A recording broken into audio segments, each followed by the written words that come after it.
Now, how about some surreal hidden places to check out? Grab a flashlight and your backpack, and bon voyage! The trip starts in the mountainous country of Switzerland. You travel to the town of Waltensburg in the eastern part of the country. It's raining and it's very cold, but you still make your way to the bottom part of a mountain, where your first adventure awaits. After climbing up high in the mountains, you see a strangely shaped castle. To get there, you must walk up an extremely narrow pathway. Don't look down, you think to yourself. You tighten the straps of your backpack and manage to walk along the pass. Standing at the door of the castle, you really can't believe what you see. A 13th century fortress built entirely of stone. Today, all that is left of Krafenstein Castle is mainly its ruins, but their condition is good enough to get an idea of what the place looked like back in its glory days. You take your time to explore the castle inside, but honestly, this place gives you the chills and you're ready to move on. The next place on the list is Turkey. A plane and then a car ride later, you arrive in the city of Çorum in the northern part of the country. On the outskirts of Çorum, you find a valley filled with old, overgrown mountains and see the beginning of the trail you're about to hike. The way is extremely steep, but it leads to a secret door carved in the mountain. Congratulations! You've just arrived at Kapilikaya. The huge door is a massive arched stone that blocks the entrance to a hidden building. Experts think it has existed since the 2nd century BCE. Unfortunately, the huge door won't open, so what's hidden inside is a mystery today. It's guessed that there is a room inside. Some locals say there's a treasure hidden there too, but until today, no one has managed to enter the place to check. Okay, it's time to get moving before night falls. Next, you get the unique opportunity to travel to Ethiopia. Wandering around the city of Lalibela, you stumble upon a huge pit carved in the ground. You approach it carefully, and soon enough, you see a magnificent terracotta building, so richly detailed it leaves you mesmerized. But that's not all. There are 10 other pits just like this one, hiding King Lalibela's 12th century buildings. All 11 constructions are different from one another, yet share a similar recognizable style. They were hand-carved over the span of 24 years, only with the help of chisels, which is unbelievable given that these buildings are up to 50 feet high. That's about as tall as 5 African elephants stacked on top of each other, if you could do that. This unconventional way of construction made them entirely monolithic, meaning they were carved out of just one gigantic piece of rock. Pretty impressive, huh? Once you leave Ethiopia, you grab a flight to southern Italy, right there on the tip of the boot. No hiking is needed here. Whew! Your friend takes you to a site called Sassi di Matera. It's a Paleolithic city carved in the slope of a steep hill. You might feel like you've traveled in time here, as local stone houses and ancient buildings are unlike anything you've ever seen before. The site, also known as De Sassi, is suspected to be one of the first human settlements in Italy, dating back to over 9,000 years ago. Wandering around the town, you might get invited inside one of the cave-like houses. Oh, and as weird as it may sound, some of the streets run on top of people's homes. Talk about Paleolithic urban planning. You're probably becoming an expert on rock-cut architecture by now, but there are still a few sites left on your list. Next off, you head to Slovenia to visit the world's largest cave castle. This medieval castle was built on top of a 400-foot-high cliff and was designed to be impenetrable. Luckily for you, security is much more relaxed today. Still, if you're looking for a more challenging and less touristy way inside, you can get into the castle through one of its many underground tunnels. They were built over 800 years ago for the owner of the castle. He needed secret passageways to sneak supplies. Today, Pajama Castle is both enchanting and mysterious. I'd say it depends on whether it's a warm sunny day or a cold stormy night. After this medieval experience, you head on to visit Petra, a magnificent Jordanian monument found in the middle of the desert.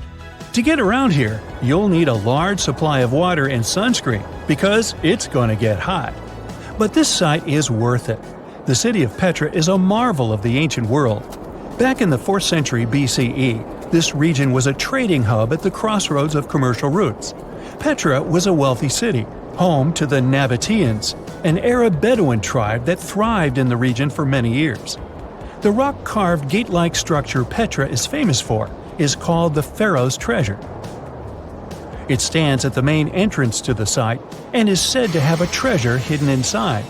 You might feel tempted to check it out for yourself, but that's an adventure for another trip. For now, you hop on another plane ride, this time to the Americas. First, you visit the USA, more specifically, the mountainous state of Colorado. You make your way to Mesa Verde National Park. There, in between the greenery and abundant vegetation, you'll find over 600 dwellings built in the cave beneath the cliff, carved deep into the mountainside.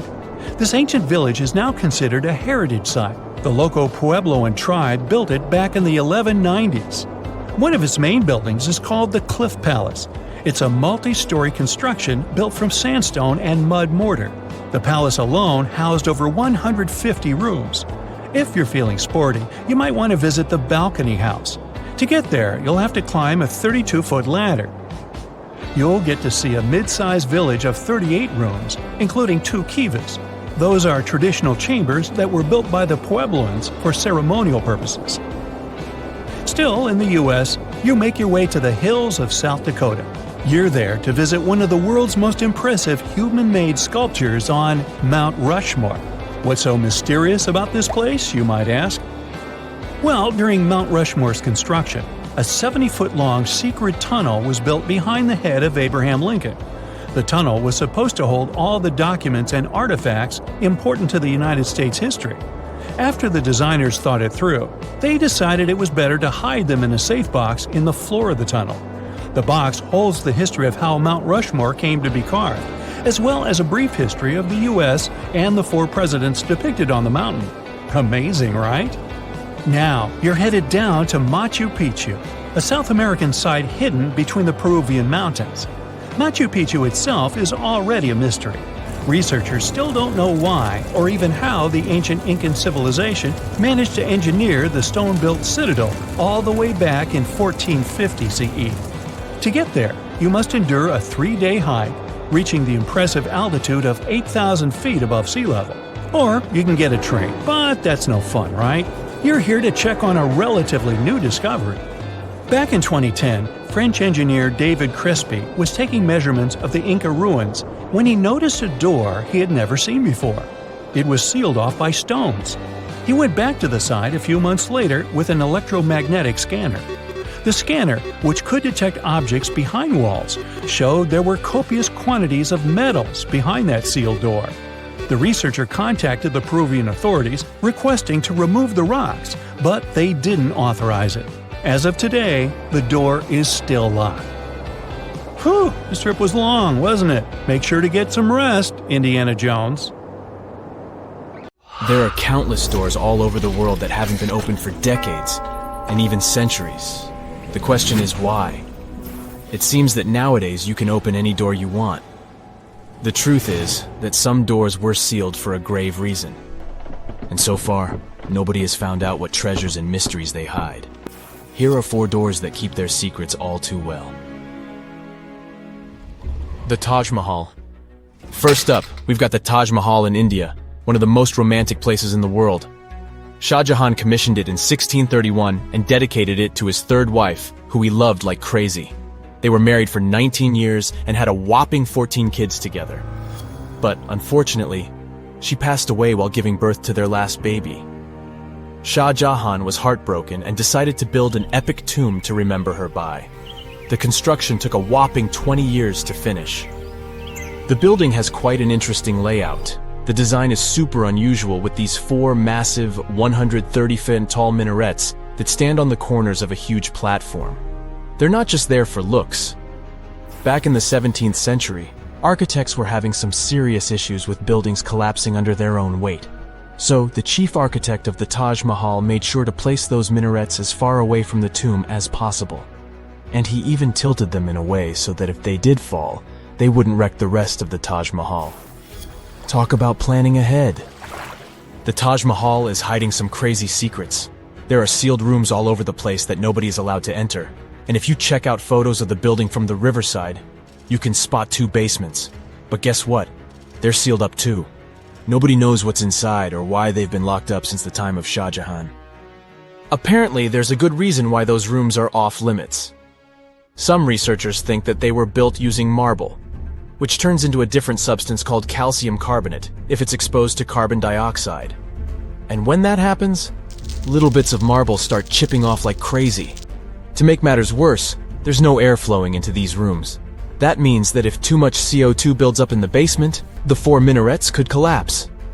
But wait, there's more.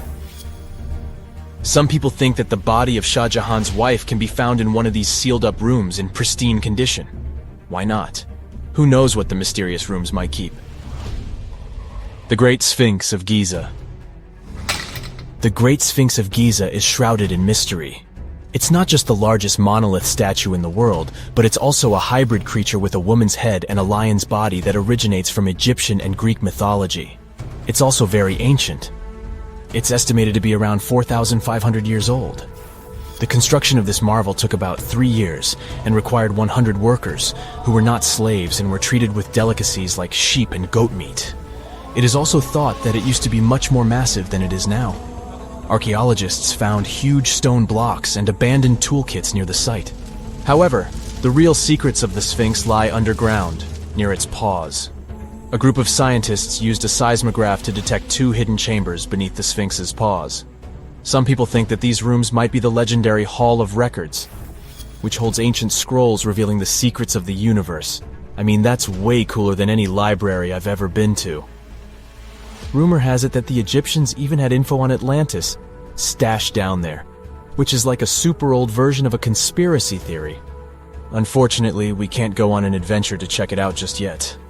The chambers presumably have 2 entrances, but both remain sealed. The researchers haven't yet received the green light to check out their theory. Let's hope they won't keep us in suspense forever. Sri Padmanabhaswamy Temple. This temple is located in the beautiful state of Kerala in India. This temple is famous for more than just its breathtaking beauty. Underneath the temple there are 6 vaults, creatively named A, B, C, D, E, and F.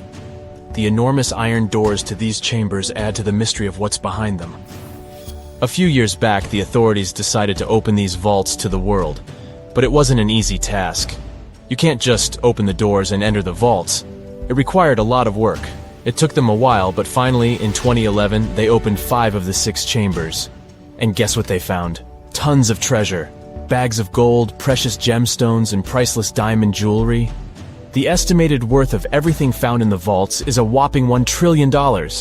It's like the temple was the real-life inspiration for Aladdin's Cave of Wonders. But wait, I said 5 of the 6. What happened to the last one?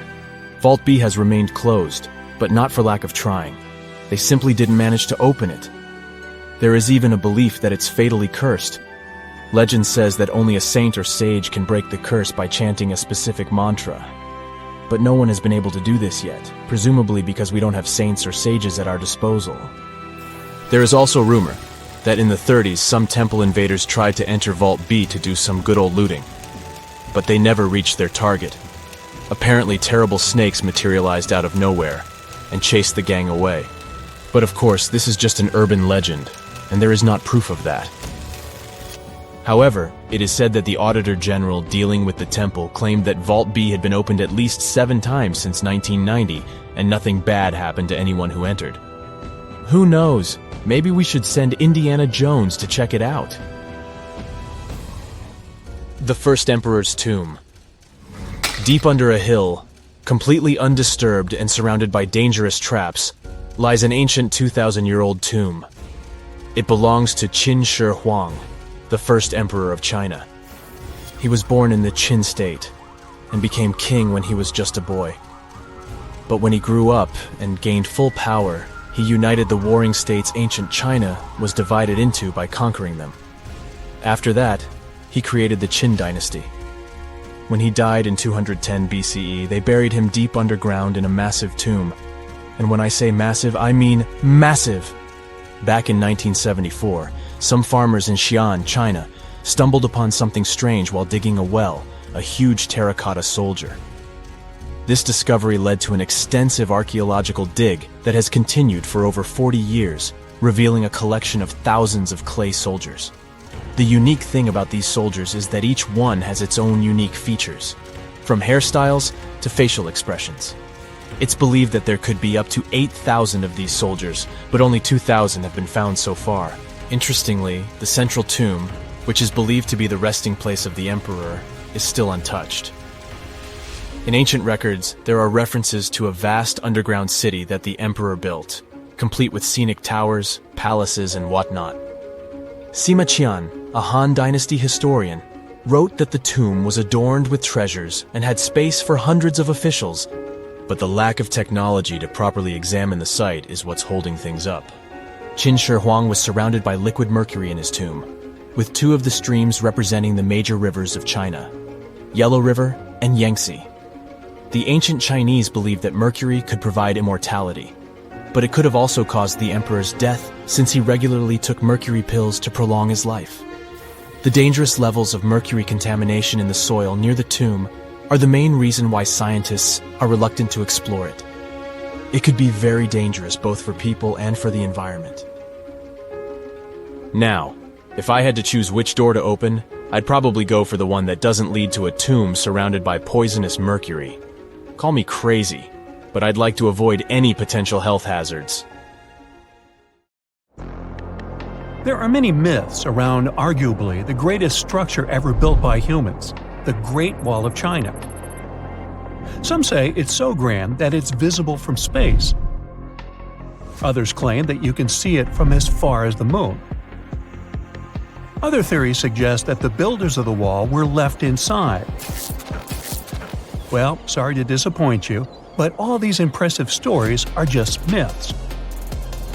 But even with those stories busted, the Great Wall of China is an impressive and truly breathtaking structure. So let me tell you its true story.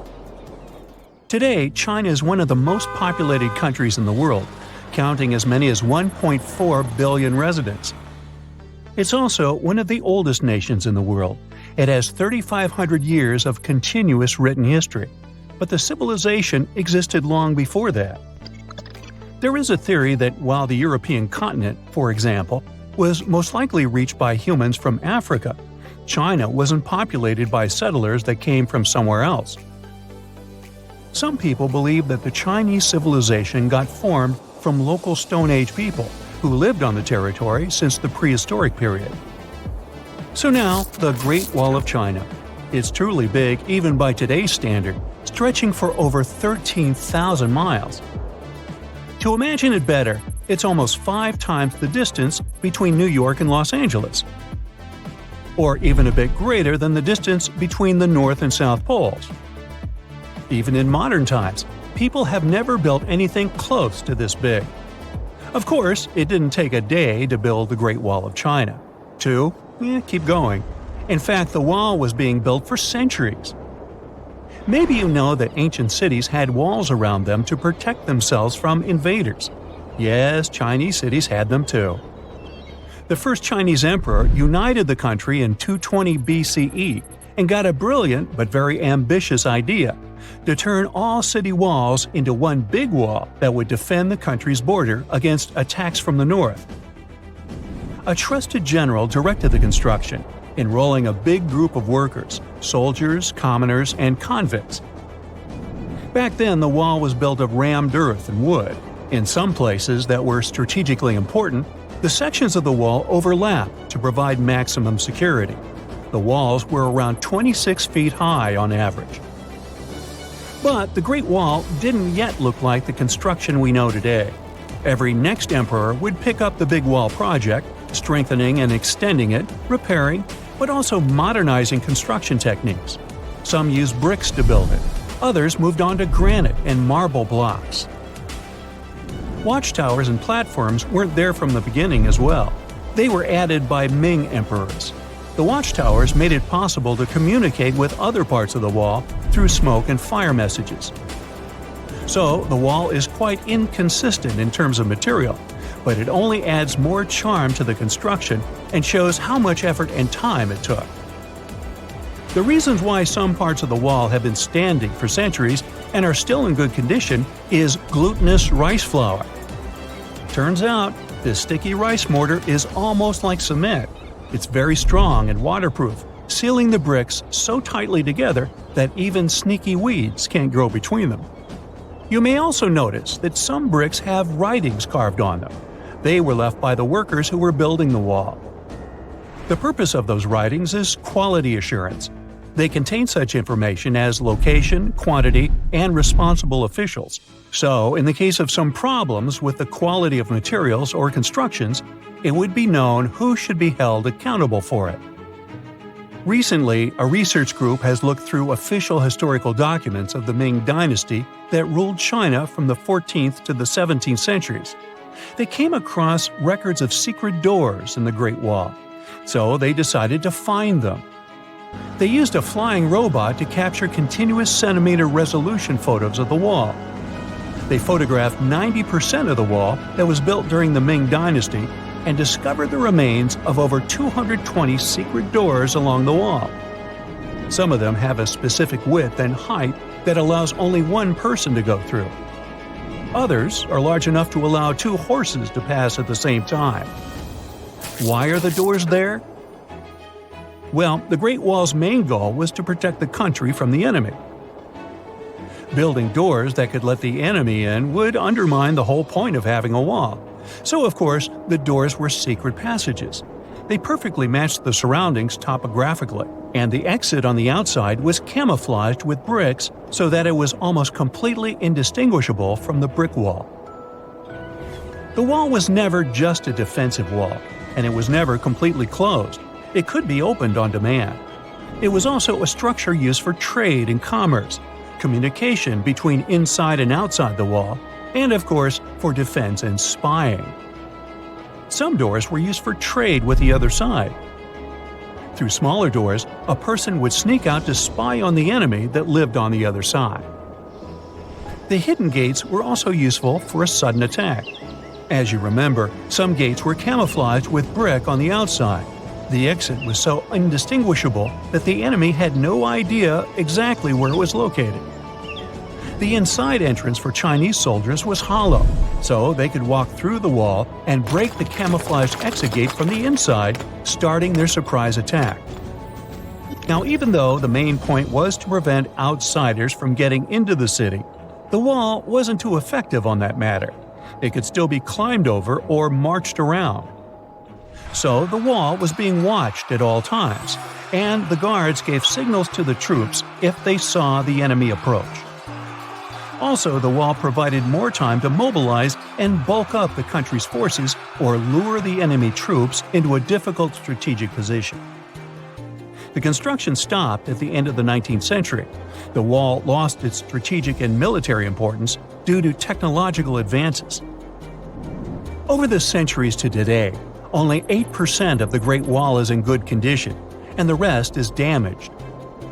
Also, around 1/3 of the wall has disappeared without a trace, due to both natural erosion and human damage. I guess you could say it's now just a pretty good wall. As you remember, the first parts of the wall were built out of rammed earth and wood. These are not the most unfailing materials if we're talking about thousands of years. Also, destructive farming methods have turned large areas into a desert and contributed to erosion. Also, many bricks were taken away from the wall in the last century to be used in building farms and houses. The wall is being deconstructed stone by stone even today, but this time by tourists. Quite a few of them take a stone as a souvenir.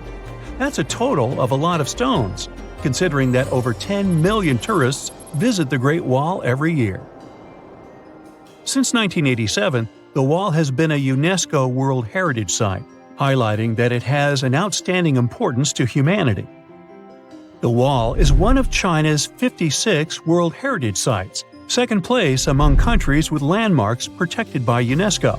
Who's first, you ask? Well, the top spot, with 58 World Heritage Sites, belongs to Italy. And do you know that the wall isn't only a famous tourist attraction, but also the location of the Great Wall Marathon? It's a marathon that was established in 1999 and is one of the most challenging ones in the world. You guessed right, people run along the wall, including all the steps. There are 3 distances, so that participants can run a full marathon that is 26 miles, a half marathon that's 13 miles, or just have a fun run of 5 miles. When you think of an epic desert scene with blazing sun, endless dunes, and those magical little oases, you probably picture the legendary Sahara, right? But what if I tell you that 11,000 years ago, this vast expanse of hot sand looked totally different than it does today? Yeah, I don't know, I wasn't around then. But I'm told that back then, what we now call a desert was a lush paradise, brimming with lakes, rivers, grassy plains, and even woodsy forests. So, where did all this water go? There are many stories about the distant past of our planet when deserts were covered with jungles and forests. And then something happened, like changing climates or colossal earthquakes, and it all turned green lands into dunes. But how about a theory that Sahara became a desert because of humans and goats? The Sahara has seen its fair share of wet and dry drama throughout the ages, mostly thanks to little shifts in Earth's orbital tilt, causing variations in how much solar radiation hits the atmosphere. There were even times called the African humid periods, when the rain would pour in and transform the dry landscape into a bright green haven. But between 8,000 and 4,500 years ago, something really funky happened to this region. Certain areas went from humid to dry way too fast to explain it by just orbital changes. In the blink of an eye, the lush Sahara turned into the Sahara we know today. Now, if you ask scientists why it happened, they will tell you, oh, it's just poor parameterization of the data. Bet you didn't get it, did you? What? Well, right, let me translate it from scientific to common human. It means they really don't know the answer themselves, and they got a bunch of missing puzzle pieces. But as scientists sifted through ancient dirt and pollen samples, they spotted a quirky trend. Wherever there were pastoralists, also known as humans with their domesticated animals, the plant life seemed to shift. It was as if every time humans and their furry friends meandered through the greenery, they turned it into scrub and desert right behind them. Oops. Yep, chances are that by overgrazing, humans were sapping moisture out of the atmosphere, since plants give off moisture, which helps make clouds and making things even sunnier, leading to a quicker end of the humid vibes. Plus, our ancestors may have been getting a little too cozy with fire for land management, further speeding up the desert takeover. Anyway, scientists are sure that this lush Sahara would have turned back into desert eventually, even if humans hadn't shown up, thanks to Earth's natural rhythms. So there's no need to pin this abrupt change solely on humans. It could simply be about nature getting feedback from vegetation and dust cycles. It's difficult to determine what caused these changes, as it's all interconnected. During the last humid period, the Sahara was filled with hunter-gatherers. As things got a little drier, they started herding animals for food. The weather pushed people to herd cattle. It's also possible that grazing sped up the landscape degradation. So, which came first, the chicken or the egg? Or in this case, the human or the cow? It's tough to tell with the evidence we have now. Now today, it's safe to say that water is no longer that big of a problem in the Sahara, even though it's a huge desert and the times of lush forests there are long gone. But technology's got us covered. For example, the Nubian Sandstone Aquifer System, the biggest underground water stash on the planet. It's nestled beneath the Sahara Desert's eastern edge and stretches across 4 northeastern African countries – Sudan, Chad, Libya, and Egypt, covering a whopping 770,000 square miles and holding around 36,000 square miles of groundwater. Just look at the pipes transported when it was being built. It's the world's largest irrigation project. No wonder it's feasible to thrive in the Sahara today. But imagine thriving in the Sahara Desert with just one water source. Sounds like a tough gig, right? But the ancient Garamantes did just that, surviving and even thriving for nearly 1,000 years without monsoons or rivers flowing to their desert paradise. These clever folks were the trendsetters of urban life in the sands, and even the Romans couldn't help but notice their genius. While many thought they were just desert-dwelling savages, The Garamantes were busy building an empire in one of the toughest climates on Earth. But how did they do that? Well, they got crafty and dug a whole bunch of underground tunnels to tap into a massive sandstone aquifer. They were literally squeezing every drop of life from under the dunes. But recently, research showed that the Garamantes weren't just hardworking, they were pretty lucky too.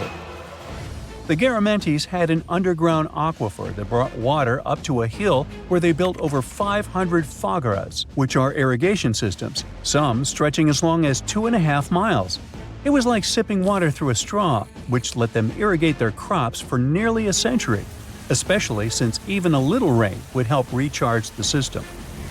But eventually, due to rain insufficiency, the aquifer ran low, and reaching it again would have meant digging more tunnels and relying on more people. That's a tough problem, considering these people were in the middle of food and water shortages. Guess I don't need to tell you what happened to the Garamantes, do I? The fall of the Garamantian culture might be linked to several factors. It may have been due to climate changes, or they may have simply used their water resources too much. Back in the day, the Sahara Desert was actually fertile agricultural land, thanks in part to the cool irrigation system the Garamantians created. But since fossil water isn't something you can replenish over time, the groundwater levels dropped pretty low. This likely played a big role in the kingdom's decline by the late 7th century CE.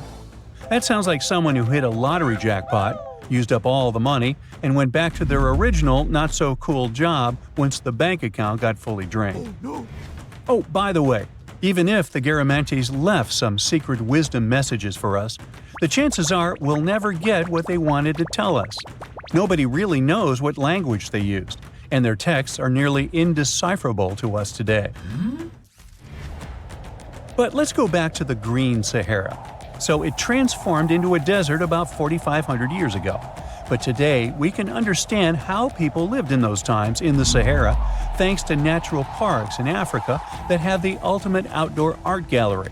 There are well over 15,000 ancient paintings and carvings depicting everyday life from around 11,000 years ago.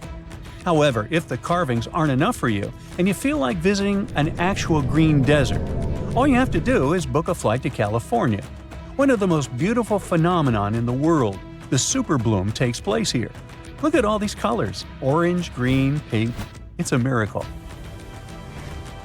Wildflowers bloom right in the middle of a hot desert after several years of rainfall in dry places. It's such a bright and colorful landscape that super blooms can be seen from space. This rare phenomenon can be observed in other arid places and deserts in western and southern Africa, Western Australia, and Chile. In all these places, the weather is very hot and dry in summer. Mild humid air comes in winter, and this is the ideal environment for mass flowering.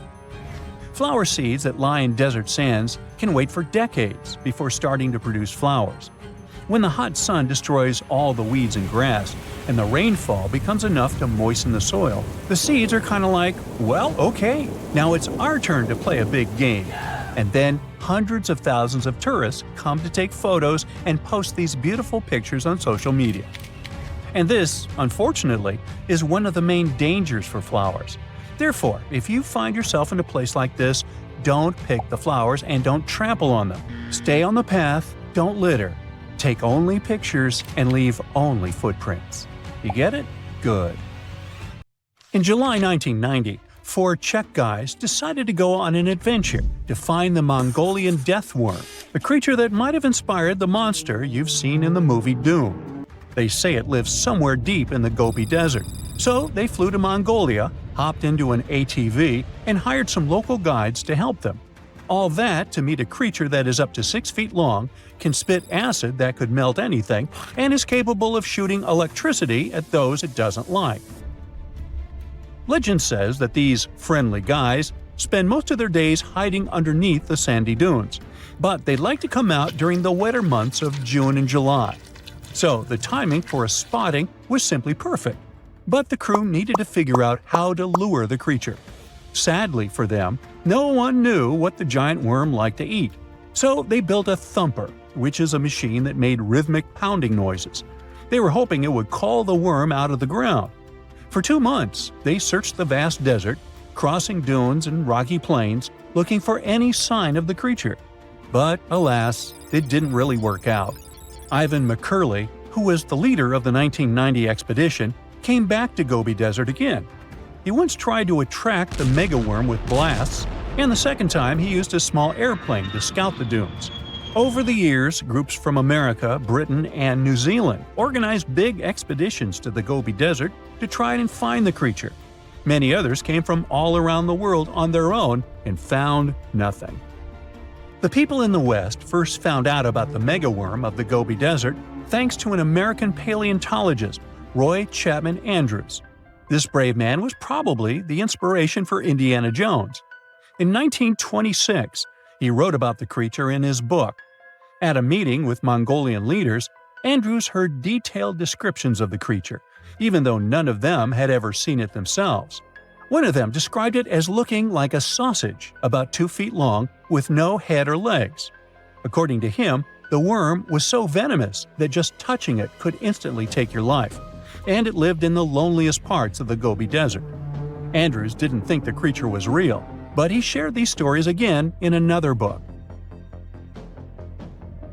In May 2005, 4 friends from Great Britain who search for monsters professionally decided to try their luck. They made drawings of the worm and hired local people to hand out flyers all over the Gobi Desert. These flyers offered a reward to anyone who could give information about the worm or even bring them a specimen. They thought loud sounds that other explorers tried would scare the beast away.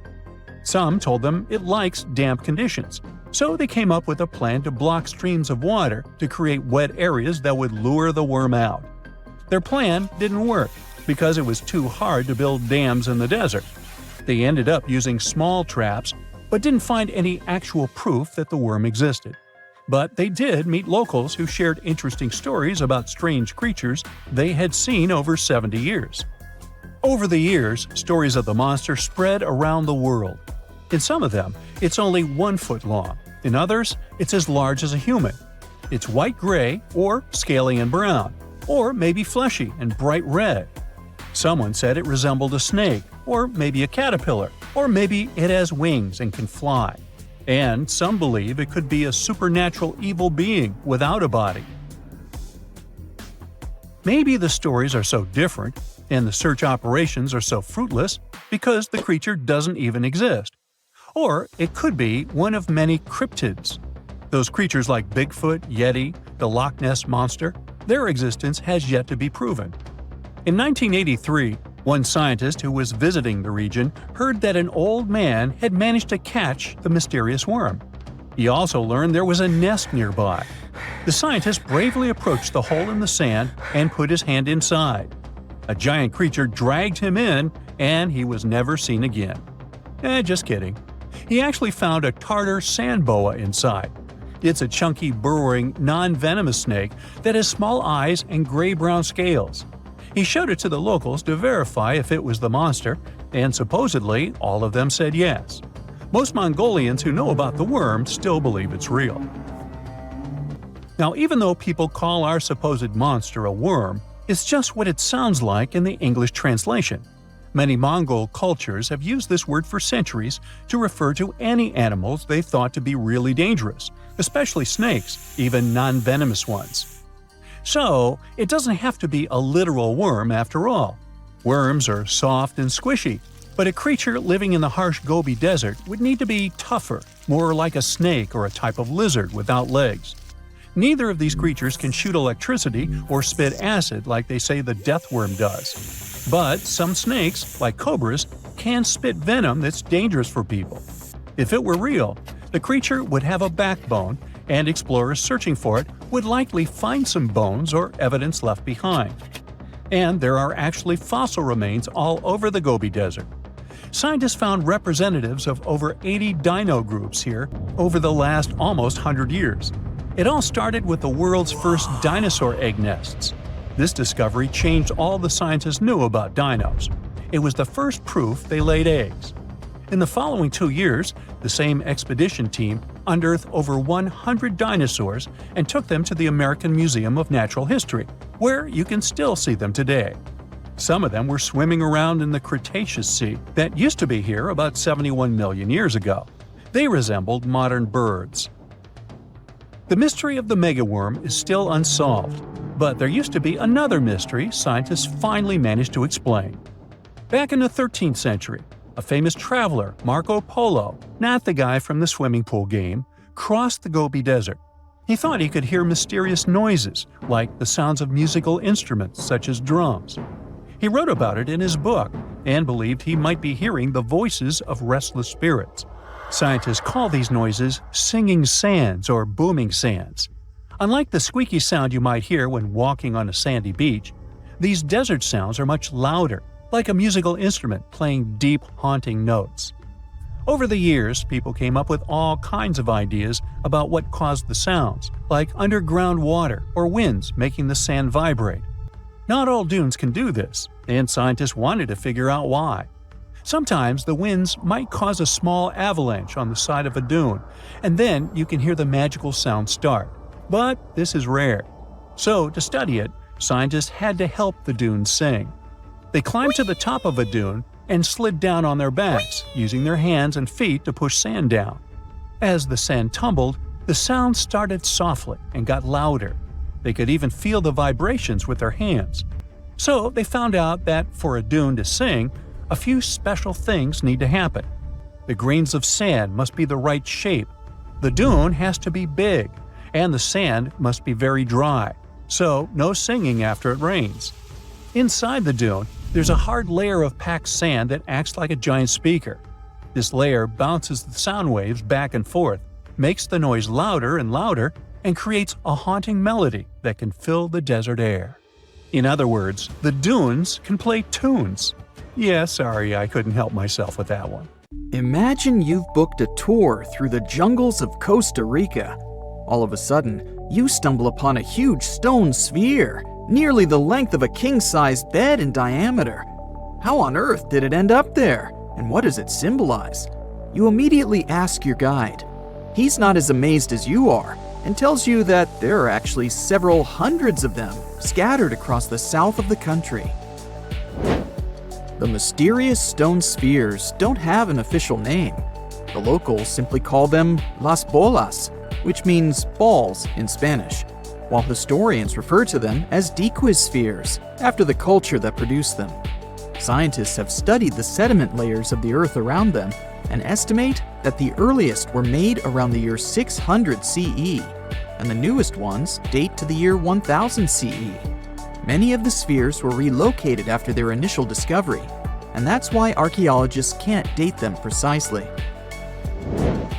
The Diquis culture completely disappeared shortly after they were discovered by the Spanish in the 16th century.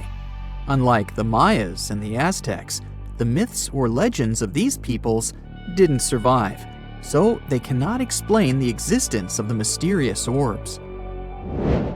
More than 300 of these objects have been discovered so far, with some being smaller than 1 inch in diameter, and the largest measures 6.6 feet in diameter, standing taller than most humans.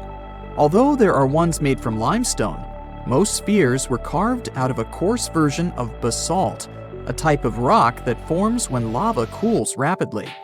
Some orbs weigh up to 15 tons, and in most cases, their surface is smooth to the touch, although there are coarse, mostly unfinished pieces.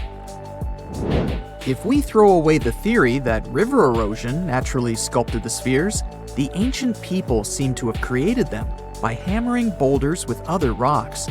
Once they got the rough shape they were aiming for, they would polish the rock to perfection, using techniques such as controlled fracture and grinding. The mysterious spheres are located in the Diquis Delta, on the coast of the Pacific Ocean.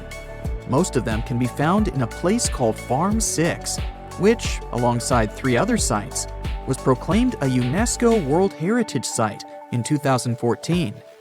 The area contains other finds from the pre-Columbian era, such as paved areas, burial sites, and mounds.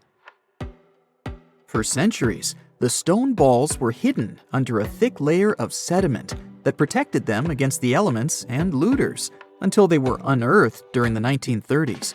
The company that owned the land was clearing the rainforest for banana plantations when they stumbled upon these unusual stone constructions. Some were damaged by bulldozers, and some by workers trying to pry them open, as they believed there was gold hidden inside. It took a while before the authorities intervened to stop further damage to the finds. Doris Stone, the daughter of an executive of the company that owned the land, was the first to study the spheres. In 1943, she published an article in a leading American archaeological journal, turning the world's attention to the orbs. Expeditions soon followed, and archaeologists were immediately able to determine that the stone formations were human-made, probably created by the ancient indigenous population of Costa Rica. To this day, no one has been able to fully explain their function in a scientific way. It means there's still room for some wild theories about the sphere's origins and true purpose. The most popular theory in the scientific community is that the stone spheres served as decorations and status symbols, as many of them were found near the houses of chieftains. Local tribal leaders were also laid to rest with some of the smaller balls, so these stone formations were definitely associated with power in some way. Chiseling a boulder to perfection involved a lot of labor and planning, and only powerful individuals could afford it at the time. The other popular theory is that the boulders were used for astronomical observations. Individual spheres represented stars or planets, like a primitive map of the night sky. Since they were perfectly round, it was easy to roll them around. Before the jungle engulfed them, the area where they were found was a flat alluvial plain, ideal for rolling large boulders around. Another version of this theory suggests that the stones were used as boundary markers, much like modern border stones, which are also mostly made from stone. Finally, legends from other tribes that lived in the area tell of how the spheres were cannonballs that the deity of thunder used to drive away the deity of winds and hurricanes. We still don't know the original purpose of the Costa Rican spheres, but they remain an important part of the country's national identity. The National Museum in the Costa Rican capital, San Jose, has 6 of them in its courtyard. Many other spheres have become prized garden decorations for wealthy Costa Ricans. There's even one at Harvard University. More than a millennium after they were created, the mysterious stone spheres of Costa Rica are still associated with power and wealth. In terms of numbers, the stone orbs are not perfectly round. They are rated as nearly perfect, at 96% spherical in shape. And while even that is pretty impressive, the spheres of Costa Rica are not the only ones of their kind. Nearly a decade ago, workers came across mysterious giant stone spheres deep underground in a coal mine in northern Asia. The surface of the spheres, which measured a little over the length of a human footstep in diameter, was unusually smooth, and people tried to explain it somehow. Some were certain they were out of this world, and others suggested the spheres were actually petrified dinosaur eggs. Scientists quickly put an end to further discussion, as it turned out that the mysterious spheres were concretions. Those are rock formations that take millions of years to form deep underground. Think of a pebble that picks up snow as it rolls down a hill. That's how concretions are made. Groundwater, rich in sediment and minerals, flows around the sediment, slowly shaping it into a perfect orb. The process is quite common in nature, but most concretions are fairly small. The spheres found in the coal mine grew to their size in the mineral-rich ground, and they were big enough to get the press and the general public interested. Another possible case of concretions is the massive stone spheres found in the Visoko Valley in Bosnia. Samir Osmanagic, better known as the Bosnian Indiana Jones, was the first to explore those objects about as wide as the length of a London bus.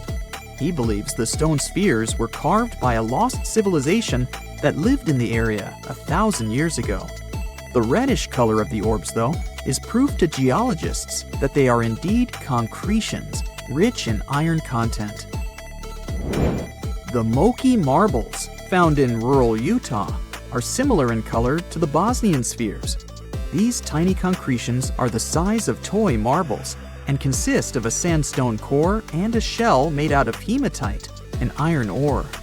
In South Africa, miners have come across Klerksdorp spheres, which are similar in shape and size to Moki marbles.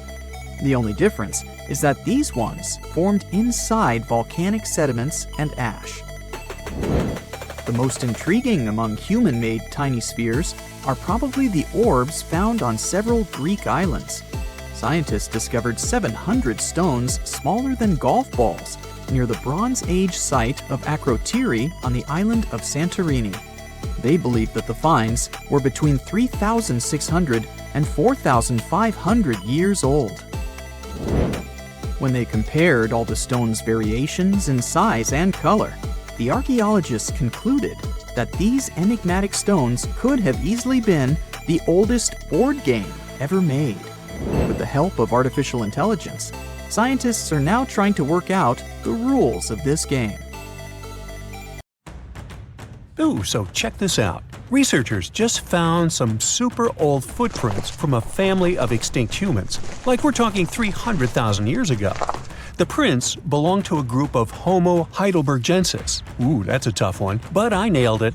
So those dudes were pretty advanced for their time. They were building homes and hunting big animals. But unfortunately, they couldn't handle climate change and disappeared about 28,000 years ago. No, they weren't sissies, trust me. The weather was really tough back then, and they couldn't just go grab a down jacket like you do. So, the University of Tübingen crew made the discovery in Germany, where they found the perfectly preserved prints in a forest by a lake. Apparently, elephants, rhinos, and other critters used to come relax by the lake, and so did this Heidelberg family. The scientists believe they were probably just a family outing rather than a group of adult hunters, since there were little kid footprints too. And depending on the season, they could munch on plants, fruits, leaves, shoots, and mushrooms around the lake.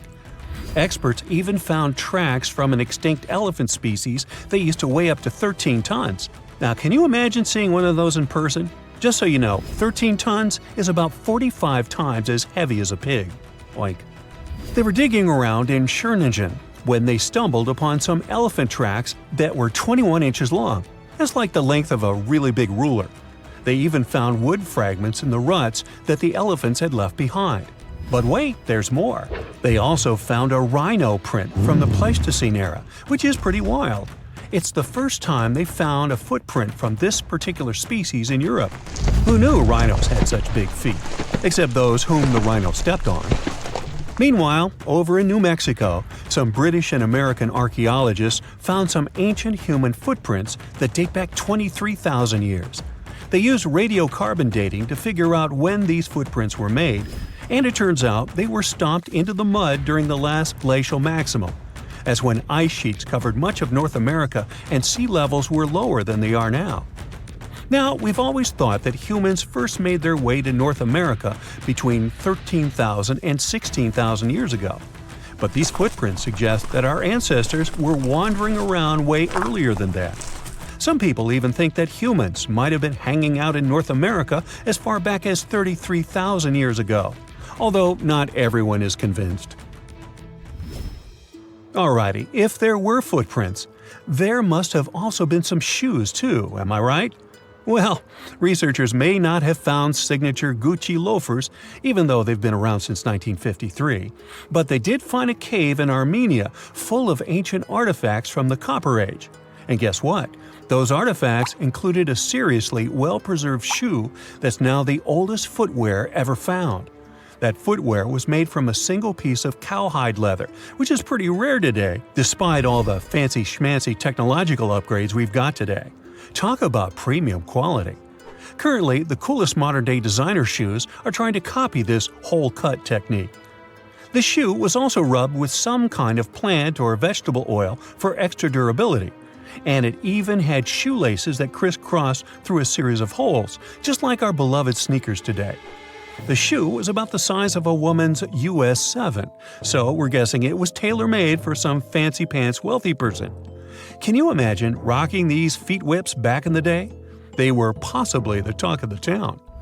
Now, since we're talking about shoes, have you ever had that gross feeling when you step in something sticky? Especially if you're wearing a brand new pair of white sneakers? No, not what you're thinking. I'm talking about chewing gum. It's a total buzzkill to have it stuck to your shoe. A super cool British archaeology student named Serapeum found a 5,000-year-old piece of Neolithic chewing gum made from birch bark tar while on a dig in Finland. It even had tooth marks in it. Who knew our ancestors were into chewing gum too? Apparently, birch bark tar has antiseptic properties, so it's believed that Neolithic peeps chewed it to help treat mouth and gum infections. So it looks like people have been spitting out gum since the beginning of time. Ah, what a tradition. Prehistoric designers had way more than just shoes to offer to prehistoric fashionistas. You're not going to find such a statement piece in the mass market, and I'm not sure about high-end boutiques either. Yep, it's supposedly the oldest purse ever found, and yep, those are dog teeth used as decorations for a handbag. According to one of the archaeologists, these teeth were all the rage back in 2500 BCE. People were putting them on everything, from clothes to jewelry. But this particular handbag was something special. It had over a dozen sets of teeth and was super fancy, which means whoever owned it was perhaps a VIP. Unfortunately, the purse itself didn't survive the test of time. All that's left are these teeth, pointing in the same direction and looking like a modern-day handbag flap. It must have been truly chic back in the day, but it's a good thing we've moved on to more humane materials for our accessories. Did you hear about the dino-sized discovery on Yorkshire's coast? Yep, sometimes scientists discover not human footprints, but dino footprints. This time, they found a record-breaking dinosaur print that could have been left by a predator taking a break 166 million years ago. Can you imagine a T-Rex lounging on the beach with a smoothie in hand? This 3-foot-long fossil, spotted in Burniston Bay near Scarborough, is the largest ever discovered in the region. The team of researchers who studied the track concluded that it was made by a giant carnivore like a megalosaurus. That's one big and hungry dino. The footprint is the largest made by a theropod, which is a group of bipedal dinosaurs that includes the infamous Tyrannosaurus rex. So, we're talking about some seriously big and scary creatures here. A paleontologist from the University of Manchester said the discovery had shed new light on the behavior of these carnivorous giants. Apparently, features of the footprint suggest that this large predator was squatting down before standing up. Maybe it was doing some yoga or taking a bathroom break. Who knows? Another archaeologist, Marie Woods, stumbled across the print while collecting shellfish on the shore. She said she couldn't believe what she was looking at. I mean, who would expect to find a giant dinosaur print while picking up some clams? It's lucky that Ms. Woods and Rob Taylor, a local fossil collector, rescued the fragile print from the shoreline. Experts warned that it was at risk of being lost to erosion or landslides. Now, plans are in motion for the footprint to go on public display at the Rotunda Museum in Scarborough. But there's some more dino-mite news. Several drought conditions in Texas have revealed ancient dinosaur footprints that are over 100 million years old. Multiple dinosaur tracks belong to the dinos were recently discovered at Dinosaur Valley State Park in northwest Texas. The droughts have caused a river running through central Texas to dry up almost entirely, which is how these prehistoric prints were finally uncovered. This guy was a real beast, measuring 15 feet and weighing in at 7 tons. It used to roam the area over 113 million years ago, according to the state park. About 60 prints from this dino have been revealed due to the drought, with an estimated 140 tracks from the dinosaur in total. But that's not all. Prints from Serapeum were also discovered. This creature was a massive 66 feet long and weighed about 48 tons when fully matured. Experts believe that the Acrocanthosaurus preyed on Serapeum, which explains why their prints were found together. There's a weird thing though. Serapeum was bigger than Acrocanthosaurus. Can any professors please explain to me why the smaller dude would munch on the bigger one? The ancient Indian texts mention beautifully decorated chariots or entire palaces called vimanas that could take off and, in a matter of seconds, fly away as far as space. Some people believe these vimanas only existed in Indian mythology, But it's also possible that they were based on a real technology that had been lost over the centuries. According to the Vedas, ancient Indian religious texts, there was the elephant vimana with several engines and many other types named after animals and birds. There was one for local travel, one for visiting different countries, and one for traveling to the moon and various planets. They could develop a great speed. One vimana had the superpower of invisibility. Another one was shaped like a sphere and was built on the winds produced by Mercury. This vimana was said to generate an enormous ray like the sun and make noise like the storm's thunder. All the vimanas were unbreakable and perfect for attacks on foes. Now, to operate a vimana, you'd need to know a lot of stuff, pretty much like today's airplane pilots, 32 secrets in total. They'd cover the aircraft structure and the secrets of taking off and maneuvering without crashing. That's a good thing. The pilot was also expected to know how to be seen and unseen, how to be hidden, how to be quick, how to manage contractions and expansion, and many other tricks. To hide the flying machine from foes, the pilot was instructed to move to the 8th atmospheric layer above the Earth and use the power of dark solar rays. This instruction might sound a bit weird, but there were others, more realistic ones, which still make sense in modern aeronautics. There are sections of ancient texts on the vimanas that focus on details like flight paths, pilot training, navigation, and even suitable clothes for pilots and recommended food for long flights. There was also a lot of technical detail about the use of heat-absorbing metals, the metals utilized, and melting points. The supporters of the theory that the vimanas were more than just myths are sure that the ancient Indians would unlikely go into all these details just for a beautiful story. So, the flying palaces might have been real and way ahead of their time, like many other great Indian inventions. Back in the 6th century BCE, an Indian physician named Sushruta basically wrote the original guide to medicine and surgery. They even called him the father of surgery for his work.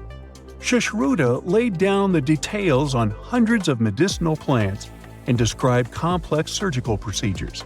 He gave instructions on nose reconstructions and skin transplants from one part of the body to another. The original method of rhinoplasty, which involved taking a piece of skin from the forehead to reconstruct the nose, is still used today. But back then, it had a slightly different purpose than surprising your followers on social media.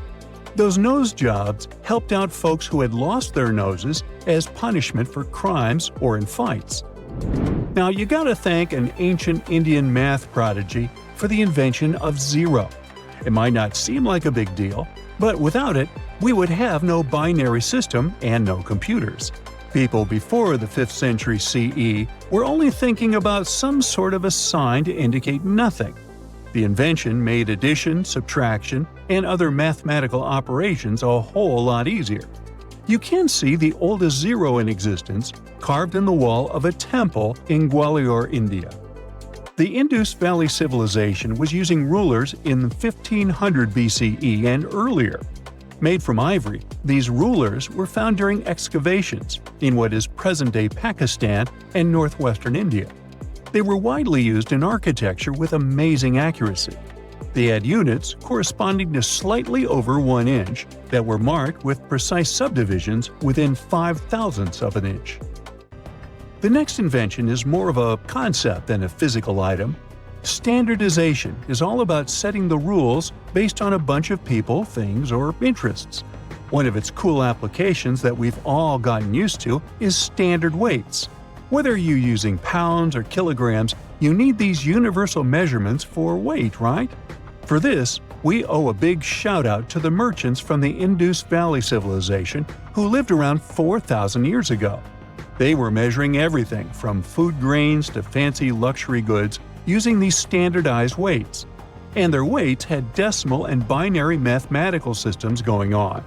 They didn't have high-tech gear, but they pulled off some serious precision using complex calculations and even sand for construction.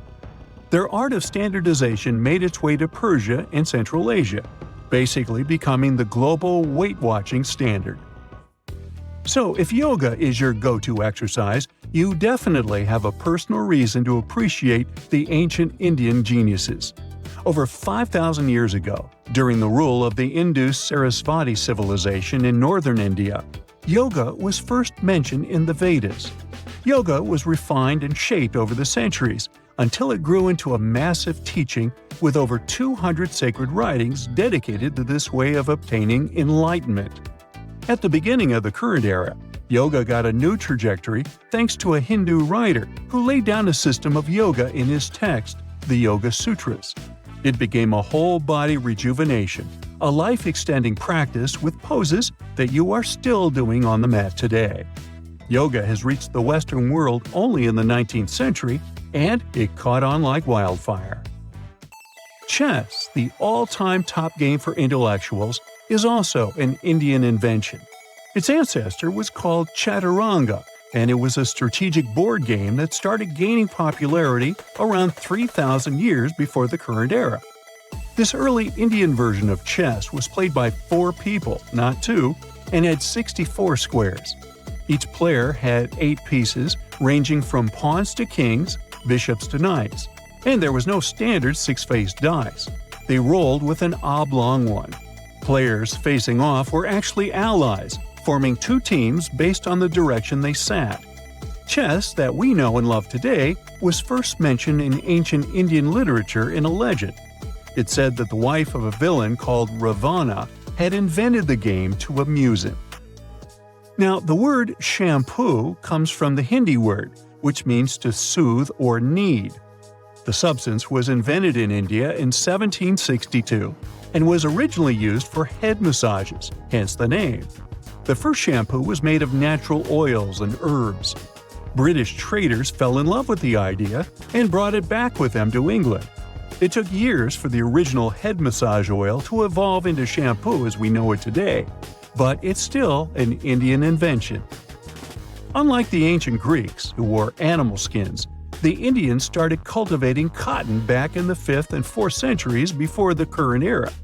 They used cotton threads to produce fabrics that soon became a huge hit in the Mediterranean and beyond. Jute and wool also have their origins in India. Cashmere, the finest and most exclusive type of wool, actually comes from the Kashmir region of India. Buttons that sit proudly on that cashmere cardigan of yours also have ancient Indian origins. Some 5,000 years ago, the Indus Valley civilization started cutting seashells into geometric shapes with tiny holes in them. First, they were just decorations, but then people started using them to fasten clothes. Now, when you think about radio communication pioneers, Marconi's name usually steals the spotlight. He got a Nobel Prize in Physics in 1909 for his groundbreaking radio work. But there's an unsung hero in the radio waves game, and his name is Sir Jagdish Chandra Bose. He spilled the beans on radio communication way back in 1895. He shot an electromagnetic wave across 75 feet at the town hall in Calcutta, and it went through walls, rang a bell, and even set off some gunpowder. Marconi took a page from Bose's book, using his invention, the Mercury Coherer, as a blueprint for his own two-way radio. Bose didn't patent his genius creation, so he only got his credit a century later. In 1850, French scientist Auguste Mariette went to Egypt looking for manuscripts, but accidentally found a head of a sphinx sticking out of the dunes. He cleared the sand and figured out the Sphinx was guiding the entrance to some underground construction. Several months later, he finally entered the Serapeum of Saqqara. Inside, he found an enormous granite sarcophagi with remnants of 64 bulls. Scientists are still amazed by the tech that the ancient Egyptians used to transport those enormous boxes. The Serapeum was built around the year 3000 before the Common Era. It was an underground tomb built to honor the sacred Apis bulls of ancient Egypt. It had a long hallway, almost 500 feet long, with giant stone rooms on both sides. Some of the sarcophagi weighed as much as 50 average cars, and all of them were made with super precision with exact 90-degree angles. These sarcophagi were beautifully decorated with hieroglyphs and carvings that told stories about the lives and importance of the Apis bulls. Now, there are 24 sarcophagi left. In ancient Egypt, Apis bulls were very special animals connected to the deity Petra. They thought the bulls carried Petra's spirit and wisdom, helped the pharaoh, and protected the Egyptians. Priests looked for special markings on young bulls to find Apis bulls. It could be a white triangle on its forehead, which symbolized divine light, a shape on its back like a vulture's wing, and a scarab shape under its tongue, which stood for rebirth. If a bull had these signs, they believed it was chosen by Petra and treated it like royalty. The chosen bulls lived in a special temple in Memphis, the city where they worshipped Petra. They received the best care and offerings from visitors who wanted their blessings. When an Apis bull passed away, it was treated with great honor and mummified. When Mariette entered the Serapeum, he noticed traces of rollers on the gallery's floor and found 2 wooden horizontal winches. Each had 8 levers. Later, other explorers saw double rails. The burial chambers were lower than the hallway floor. To get the boxes into place, workers filled the chambers with sand so the sarcophagi could be rolled in straight. Then they slowly removed the sand to gently lower the boxes into perfectly cut spaces in the bedrock. A carved stone sign found in the Serapeum said it took 28 days to move just one sarcophagus and its lid into its spot during the time of Ptolemy II. The extreme precision of the sarcophagi with 90-degree angles also has an explanation. Ancient Egyptians wrote texts, or rather, papyrus, on geometry a long time ago. It shows that they knew the approximate number pi and could calculate the volume of a pyramid with its top cut off. If they could figure out complicated math like that back then, it makes sense that they could also carve perfectly flat surfaces 500 years later. All this sounds pretty legit, but some people think certain things don't add up here. The size of boxes is way larger than the size of bulls, yet they buried pharaohs in tiny coffins that barely fit their bodies. The sarcophagi are made out of granite with crazy precision, and they could have just used limestone, which would have made things way easier. The transportation of the boxes seems pretty simple, but only in theory. If one person could pull about 440 pounds, then at least 250 people would be needed to pull just one box. The tunnels in the Serapeum are really narrow, only about 2 feet wider than the boxes themselves. There's no way hundreds of people could have squeezed into those tight spaces to pull the boxes. And even if they did, how would they turn the box in the cramped corridor, lower it into its niche, and place it perfectly in the middle? Somehow, they did this 24 times, and every box is centered perfectly. Plus, the chambers were dusty, and there were no signs of soot from lamps. This means they must have worked in almost complete darkness. The real use of the boxes could also be different. A long time ago, even before the Egyptian pharaohs ruled, the local people already knew how to use fermentation. It happens when tiny organisms called yeast eat certain ingredients like starch and turn them into gas and ethanol.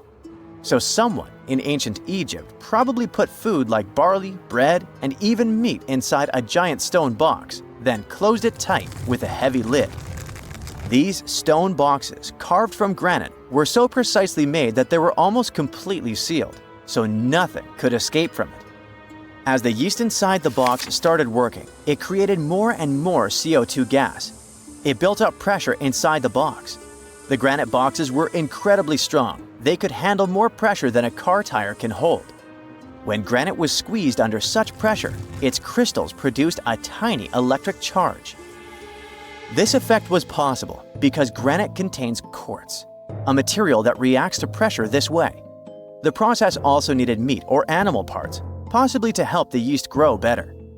Meat contains something called oleic acid, which yeast needs to keep growing and to survive the bad effects of the ethanol it produces.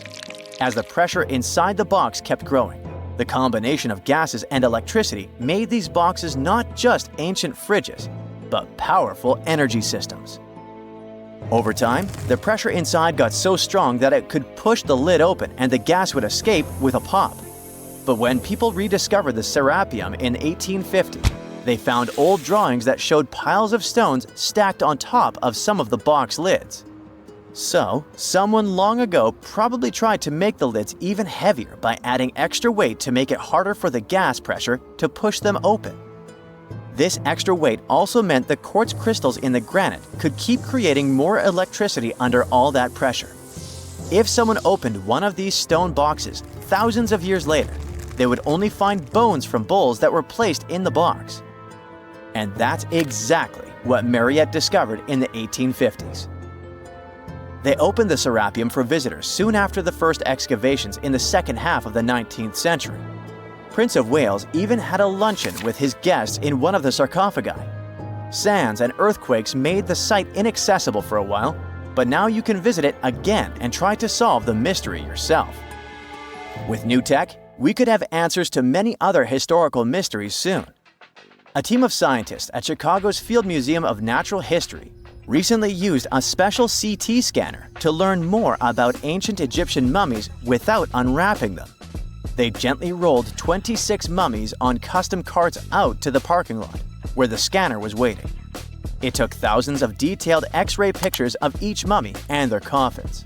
When all the pictures were put together, they created 3D images that showed what was inside, the skeletons, and some artifacts. The scientists hope these images will help them understand ancient Egyptian burial practices from over 3,000 years ago. Even though the scanning process only took 4 days, it might take 3 years to study all the data. But scientists were able to learn some personal details about the mummies. One of the most popular mummified individuals at the museum, Lady Chineta, was a woman who lived in ancient Egypt about 3,000 years ago. It looks like she passed away in her late 30s or early 40s. To make sure her body looked complete for the afterlife, embalmers put stuffing in her neck to keep it from collapsing. They also placed artificial eyes in her sockets, so she would have eyes in the next world. She was wrapped in fancy linen and placed in a beautifully decorated coffin. The scans revealed that it had been carefully crafted with a slit at the back, which embalmers used to fit the body. There were also some artistic details on the surface, like markings for her knees. It looks like her burial was on the scale of a high-end luxury car.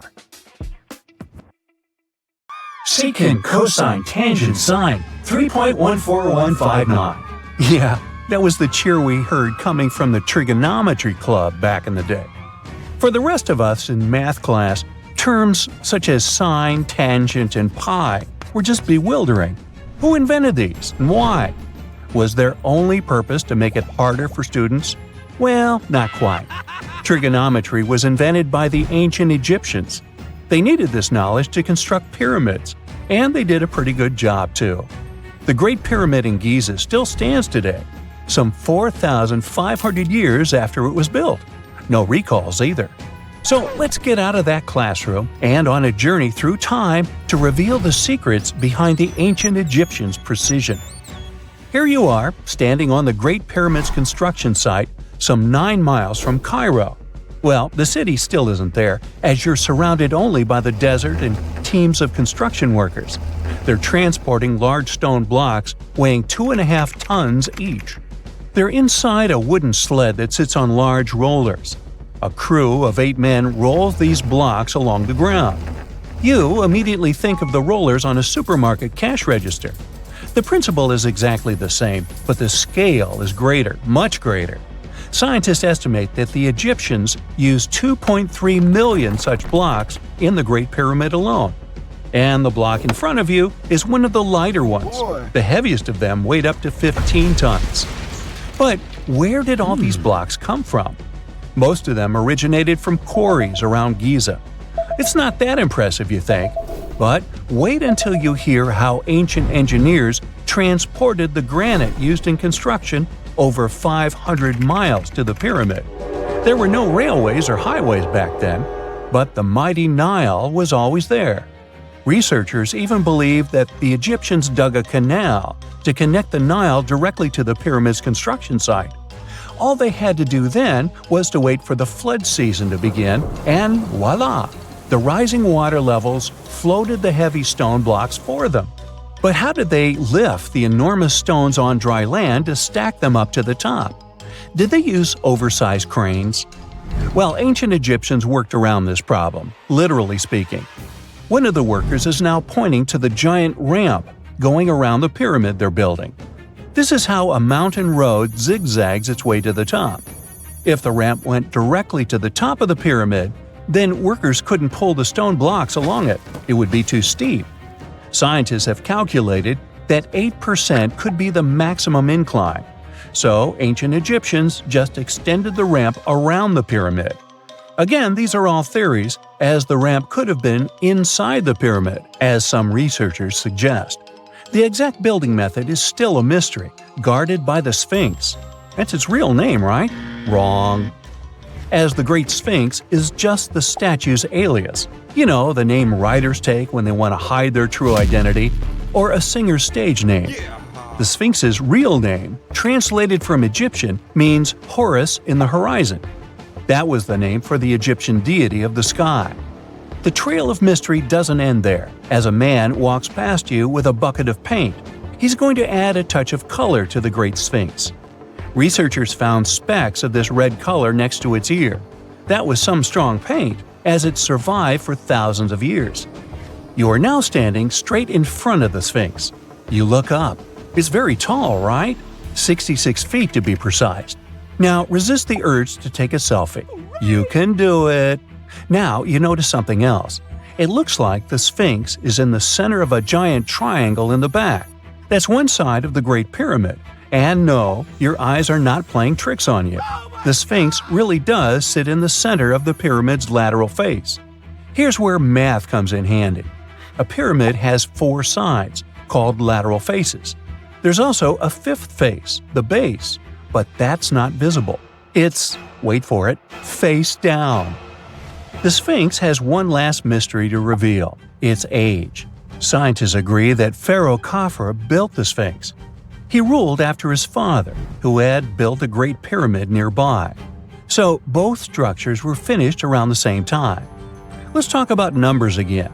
You've heard of Cleopatra, the Egyptian princess described as a woman of great beauty. Hello? She saw the pyramids, but she lived closer to the time of the first iPhone than the time of the people who built the pyramids. Fascinating, right? You can see thousands of people around you. They're working hard to build the pharaoh's tomb. But how many of them are there exactly? One Greek philosopher estimated there were as many as 100,000 workers. Seems like an okay number for such an enormous structure, but it can't be true. Science simply can't back up this number. Egyptologists put the total number of workers at 30,000. And yes, Indiana Jones was one of them, at least on the big screen, but he showed up late. Egyptologists know a lot about the pyramids, but not everything. Not because they don't want to, but because they haven't yet dug up enough evidence. They can only guess how the building process went. First, engineers would arrive to choose the right spot and do the necessary measurements. That's why they needed all that complicated math. Then, it's time for sourcing the material, the large stone blocks I mentioned earlier. When boats deliver them to the site of the future pyramid, workers can finally do their thing. They operated in smaller groups, but there were at least 2,000 of them chiseling and carving away at any given time. Sounds like a typical construction site today? Well, that's because it is, just thousands of years ago. It's amazing what ancient Egyptians were able to achieve with just copper and stone tools. The pyramid is now complete in front of you. But is it the same pyramid we see today? Why is this structure shining bright in the desert sun? Isn't it supposed to be a dusty yellow color? Well, no. Human activity and the elements have completely stripped the outer layer of stones over time. Expert craftspeople polished these blocks using nothing but stone and sand.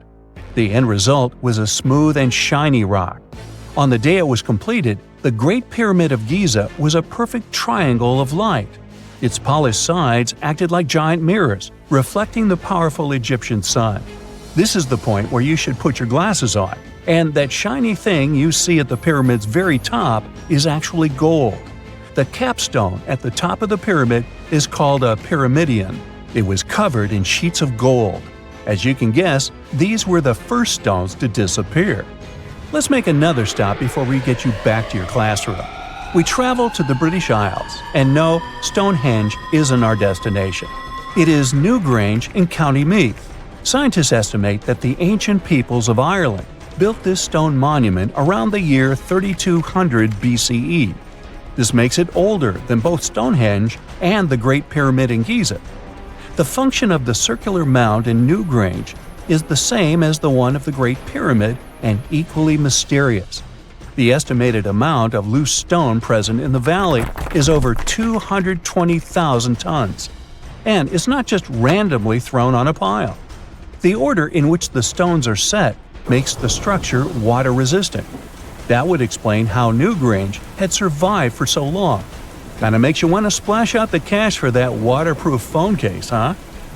Well, you're back in your school desk, but today's math lecture is the last thing on your mind.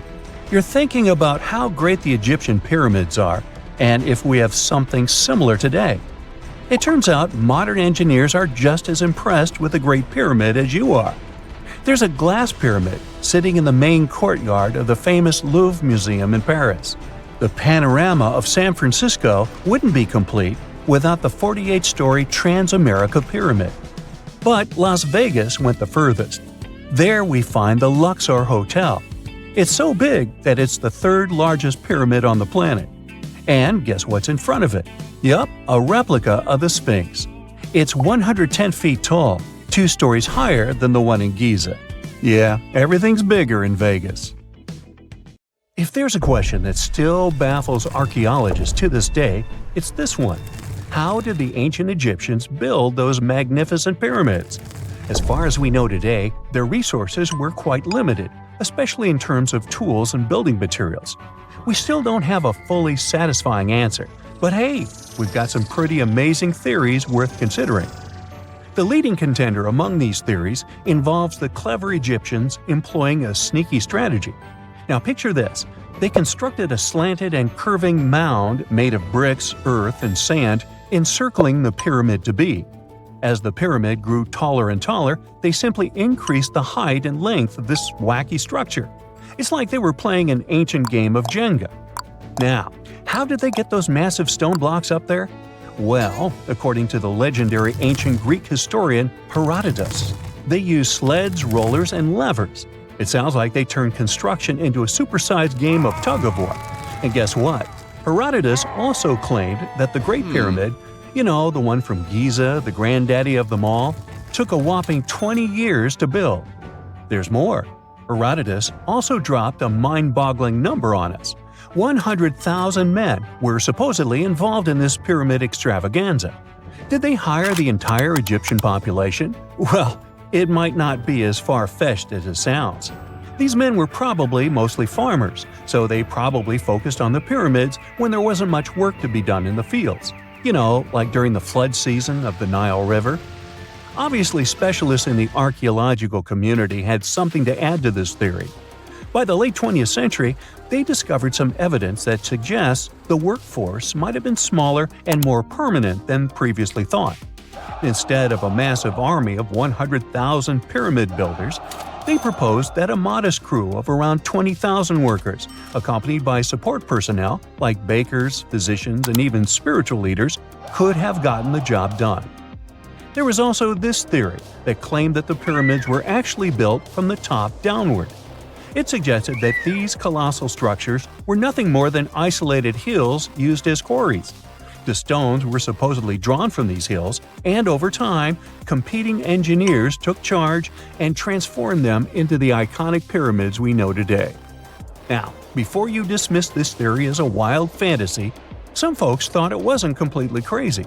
After all, there are instances where isolated hills exist, so maybe this theory had a tiny glimmer of truth. Whether it involved ramp building or ingenious work schedules, one thing is clear. Those pyramids have definitely left their mark on history and on our imaginations. Now, speaking of ancient Egyptian mysteries, there's this gigantic unfinished obelisk sitting in ancient Egypt, and scientists are trying to figure out how it was shaped. Now, some people suggest that our industrious ancestors used handheld pounders to get the job done. One expert has a different take on the matter, though. He argues that if we take a closer look at the pattern left behind by the shaping tool, we'll notice something peculiar. The walls of the trenches surrounding the obelisk display a neat and even pattern, which is pretty unlikely if they were pounded away by mere mortal hands. According to this expert, those horizontal striations are usually the result of a tool that takes breaks while removing material, leaving its mark on the surface. But wait, there's more. Imagine the tool being rocked back and forth against the trench walls, clearing away the waste to keep the trench from narrowing. Well, in that case, the tool might have left some funky horizontal striations where it was pressed against the sidewall. This sounds like some fancy technology at play, don't you think? And guess what? The dynastic Egyptians probably didn't have access to that kind of know-how. Another famous Egyptologist from way back also uncovered a bunch of core drills during his adventures. Although the actual drill bits are missing, his collection houses these particular core remnants made of limestone, alabaster, and even granite. These constructions aren't the only amazing thing the ancient Egyptians left behind, though. As it turns out, the Egyptians were the genius minds behind the creation of the handheld mirror. Yeah, that little mirror you use every day to check yourself out. But here's the twist. These mirrors are like pieces of art. They were decorated with inscriptions and figures. But that's not all. The Egyptians had a serious concern with their appearance. They knew the importance of personal hygiene and looking fabulous. So, in their quest for pearly whites, they invented toothbrushes and toothpaste. Dental problems were pretty common back then, and their smiles weren't exactly all white. Dentistry wasn't their strongest suit, you see. Maybe their minds were distracted by all that pyramid building. So that doesn't mean those ancient toothpaste recipes weren't amazing. One delightful concoction included rock salt, mint, dried iris petals, and pepper. Some brave dentists in the 21st century tried it out, and it worked pretty well. Ground-up ash was also used in another recipe to create a tooth cleansing paste. Mint was missing, so that didn't do much for their breath. That's when the genius Egyptians came up with the world's first breath mints. They made tablets from heated spices like cinnamon, and they mixed it with honey. Now, let's shift gears to home decor, Egyptian style. They surely took ornamentation to the next level. While the concept of decorating furniture started in Mesopotamia, the Egyptians cranked it up a notch. They went all out with different colors of ink and even developed various weights of paper. Oh, and let's not forget about those cute little area rugs we all have in our homes today. Guess who came up with the idea? Yep, the Egyptians. They used the versatile papyrus plant to make those cozy rugs. And speaking of trends, the Egyptians loved their knickknacks. They had an assortment of small figurines in the shapes of cats, dogs, and people. These statues were made from various materials, like simple sun-dried mud to the ultimate bling of gold. It all depended on how loaded you were. The Egyptians were also all about farming, and they knew that clean water was crucial for their crops and animals. That's why they came up with some nifty inventions and techniques to make sure their land was fertile and their plants were happy. First off, they had the genius idea of using ox-drawn plows. They had two types of plows, heavy and light. The heavy plow would strut its stuff, cutting deep furrows in the soil, while the lighter plow followed behind, fluffing up the earth. But they didn't stop there. After plowing, the Egyptians would break up clumps of soil and sow the rows with seeds. To give those seeds a good old squish into the furrows, they'd march their livestock across the field, effectively closing up the furrows. But hey, all that hard work would be pointless if their seeds were as dry as the Sahara. That's where irrigation comes into play. The Egyptians were so good at it that other cultures, like the Greeks and Romans, couldn't help but copy their techniques. Now let's switch gears and talk about the marvelous architecture of ancient Egypt. These folks weren't just skilled farmers, they were also architectural maestros. They built these fancy canals to carry water to farms and villages, and boy, did they know how to make those canals look pretty. Just imagine strolling along a canal lined with ornate structures. The pharaoh Ramesses the Great was quite the overachiever when it came to construction. One of his mind-blowing creations was the construction located at Abu Simbel. This building was designed so that twice a year, The sun would shine directly into it and illuminate the statues of Ramesses. And let's not forget about the corbelled arch. Without this architectural gem, we'd be missing out on some mind-boggling structures like the Great Pyramid. The Egyptians knew how to make things stand tall and proud, thanks to their engineering and construction wizardry. They built grand halls and inner sanctums that make your jaw drop, and some of these temples doubled as astronomical observatories. Hey, if you think Stonehenge is one of the oldest stone monuments ever, well, let me introduce you to Göbekli Tepe. Buckle up, we gotta travel to Turkey to meet this really old guy. Yeah, he's too old to travel. Jokes aside, Göbekli Tepe, an archaeological site located in southeastern Turkey that dates back to the Neolithic period around 10,000 BCE. It's considered to be one of the oldest and most significant archaeological discoveries in recent times. The site consists of a series of circular and rectangular structures made of stone pillars. Yeah, it does look like its younger brother Stonehenge. Some of those pillars are decorated with intricate carvings of animals and other symbols. Now, you maybe wonder, hey, why on earth did they make such a fascinating building? What was its purpose? Sorry, I got no answer for that. The purpose of the site is still unknown, but it is believed to have been a ceremonial center for the ancient people who lived in the area. The discovery of Göbekli Tepe has challenged long-held beliefs about the development of human civilization, as it suggests that complex societies may have emerged much earlier than previously thought. Okay, pack your stuff, our travel's just started. Next destination, Masada. It's an ancient fortress located in Israel on a plateau overlooking the Dead Sea. Hey, look at that view, spectacular, huh?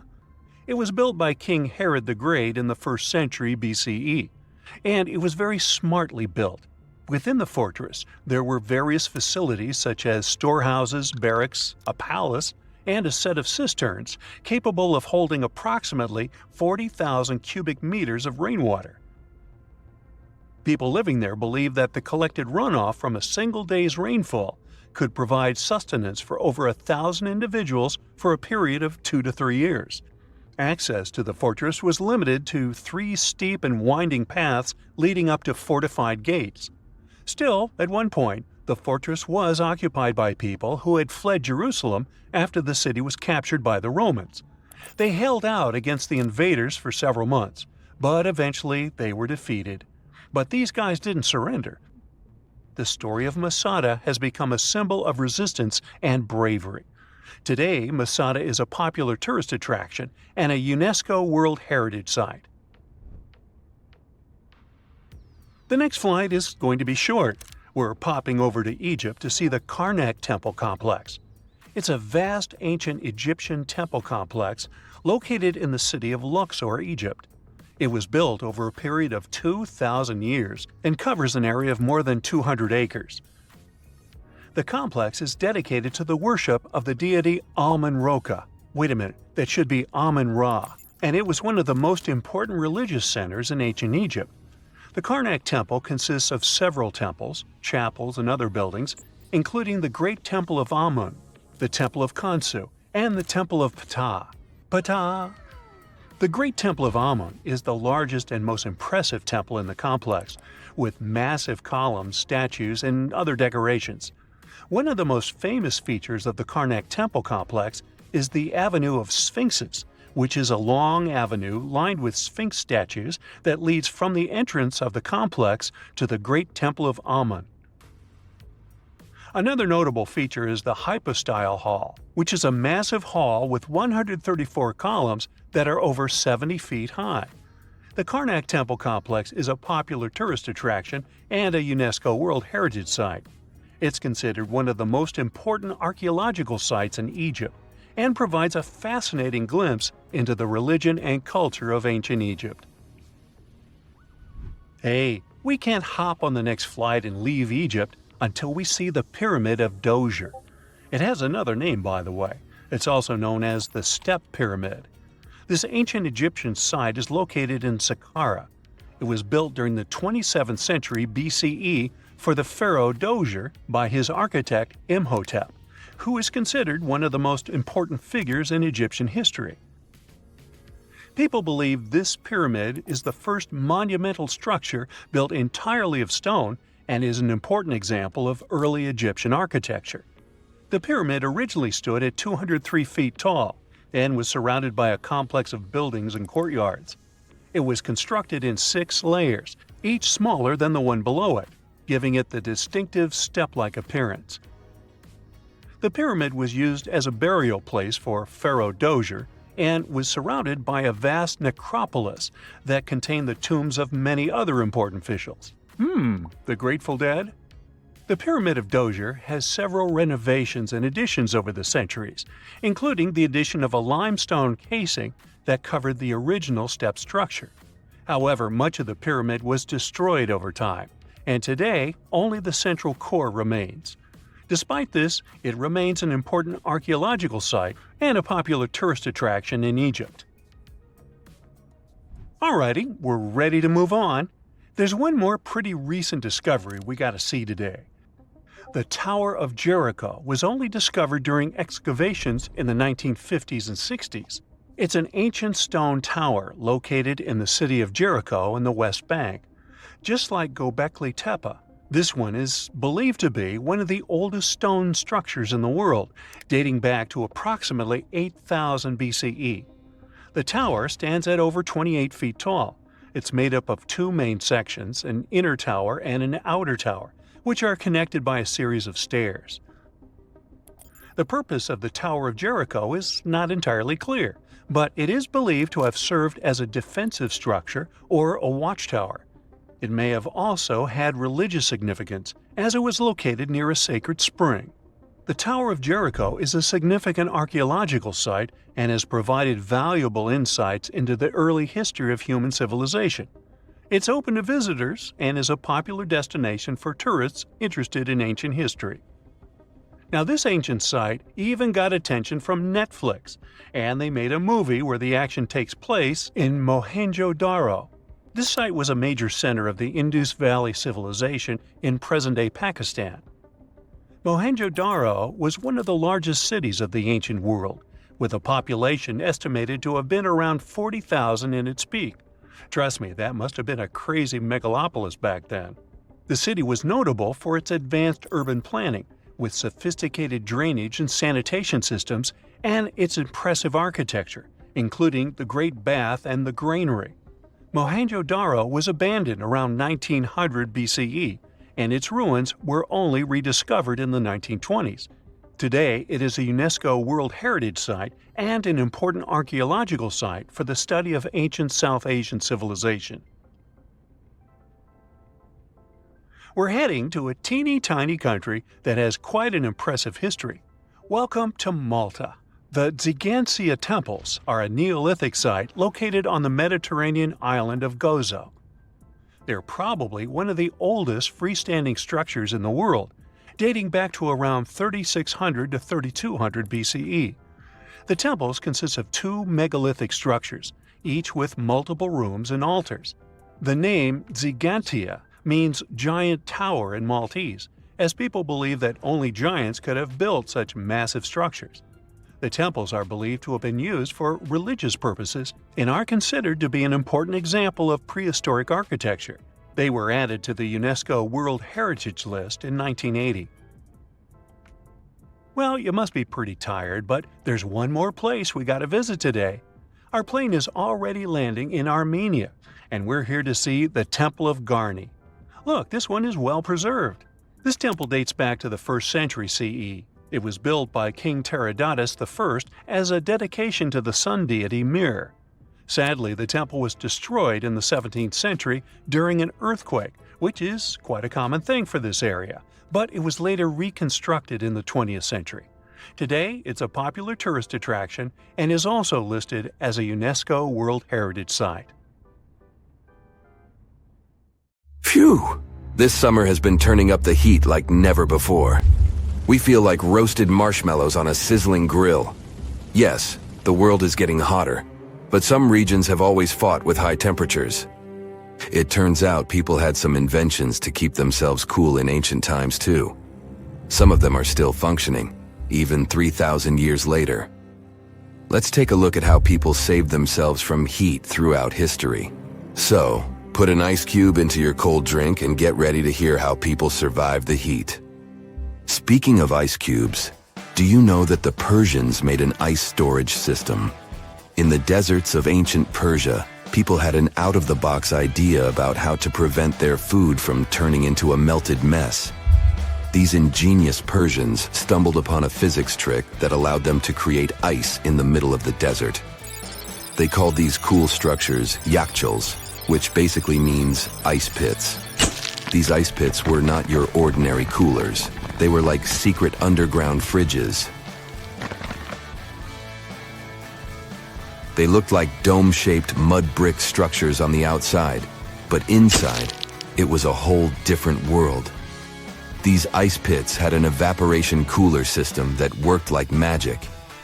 At night, when the desert cooled down, Persians made use of the radiative cooling effect. They set up cleverly designed trenches to hold thin layers of water. The water froze, defying the desert heat. Then there were underground square storage areas. The Persians collected the melting ice water from these cooled trenches, and during the night, they froze it again, making the most of the desert's natural chill. To add to the cooling effect, they built a wall to shade the storage areas from the hot midday sun. And that's not all. They had this fantastic wind-catching contraption called a badger that caught the breeze and directed it right into the ice pits. Fresh air plus ice. Cool breeze. A winning combo. They even had intricate water channels called qanats to bring water to the ice pits and homes all the way from the nearby mountains. As time passed, these yakhchuls faded into history and modern technology took over. But hey, there's good news too. Some awesome folks in Iran are restoring these ancient coolers. So, if you ever find yourself in the desert, don't forget to pay a visit to these marvelous places and witness the genius of the ancient Persians firsthand. Now, I want to focus more on the wind catchers because they don't just help make ice cubes. They actually function as a cooling system as well. Back in the day, those clever architectural wonders were all the rage in places like Persia, modern-day Iran, Egypt, and the Middle East. Imagine tower-like structures with openings at various levels strategically placed to harness the power of nature's breeze. These openings were like magical portals for the wind. They captured those refreshing gusts and guided them right into people's living spaces. Basically, they were natural air conditioners. The breeze would gracefully flow downward, cooling the ground as it danced through the building. The secret sauce lies in the details. The tower's height, the number of sides, the openings, and the positioning of the interior blades. Everything plays its role in how efficiently the wind towers work out. Thanks to these wind catchers, ancient societies could enjoy comfy indoor temperatures without sweating. Can you imagine living in those times? Feeling the gentle breeze whisking through your home, keeping you feeling fresh and chilled out? The Persians are often credited for inventing these awesome wind catchers. But hey, don't forget about Egypt. There, you can find traces of similar structures dating all the way back to 1300 BCE. Yes, the invention of wind catchers may have occurred in ancient Egypt, but Yazid in Iran is the city with the largest number of wind catchers. People wouldn't have been able to live there without these ancient ACs because there was almost no rain in the area throughout the year. Now, let's look at these perforated double-skinned exteriors. Imagine dressing up a building with a fancy perforated screen. It's like giving its exterior a stylish makeover while keeping things chill inside. This genius technique, firstly, scatters the natural daylight, so no harsh sunbeams to blind you. The screen also offers shade like a pro, giving the building's interior a much-needed break from the blazing sun. Think of it as a natural sun hat for your home. Placing this screen about 4 feet away from the outer walls creates a breezy, dreamy hallway for fresh air circulation. And hey, they add a touch of elegance to the building too. These structures are sometimes called jali. Jaipur, India, for example, has an average daytime temperature of about 100 degrees Fahrenheit. So these structures are lifesavers. Jalis come in various forms, crafted from cement, earth, and wood. It's a cultural symbol deeply embedded in Indian architecture. You can find its captivating presence in iconic historical buildings like the majestic Taj Mahal and the Grand Red Fort in Delhi. But hey, it's not just a thing of the past. It's still rocking modern architecture scenes, and its charm has sparked creativity in artists and designers worldwide. It adorns the building's exterior, its cross-section showing a larger opening on the outside and a smaller one on the inside. This is where the Venturi effect steps in to show off its physics prowess. As the air flows through the narrowing passage, it picks up speed, creating a difference in pressure between the inside and outside of the building. Air blowing at a higher speed gets compressed, and when released, it cools down. Mashrabia is a wooden lattice or screen used in the Middle East and North Africa. These decorative wonders are like window blinds, but they do more than just look pretty. They're smart too. They give privacy, shading you from the sun, and let fresh air and light in.